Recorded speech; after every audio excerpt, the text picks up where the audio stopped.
Sannin ki da yan mata na iso gun gidan manufata. Sannin ki da yan mata na iso gun gidan manufata. Ta so da kauna a rai ya kwanta, ta ji karfe ni dai na fata. So a zuciya bar yin kuna, in ji kan so ni kin rana.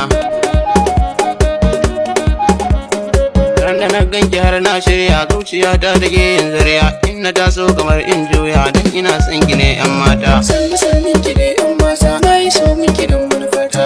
Bishire kice mun goro, tunda ni ne na zam tauraro, cikin dankani ne shiro, tunda ni ne nake kaunar ki a zuciya.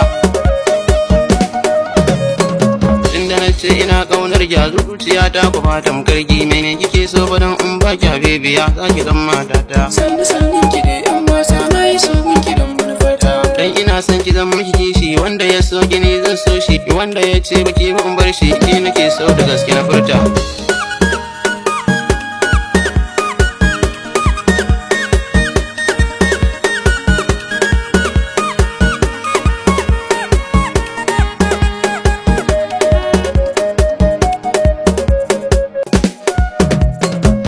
Sannin ki da yan mata na iso gun gidan manufata. Rayuwa ta da ke daidai ce, in ji gabbar ni zan zauce, ko a mata kiɗin dirabancin sarauniya ta mu je yan mata.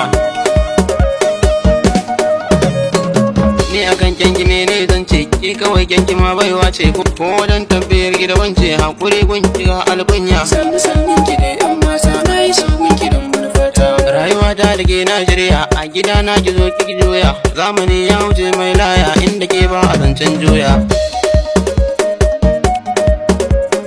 Ni ne wata a kira ki da zara, yin biya ga ki mai kyan sura, ce da ni yau gidan ku in tura, za ki gane da gaske nake yi. Sannin ki da yan mata na iso gun gidan manufata. A fagen so ni ma gwarzo ne, na ta aikun da sunana ne, na shigo so da ke maka jo ne, na yi shuka a yau zan tone. Sannin ki da yan mata na iso gun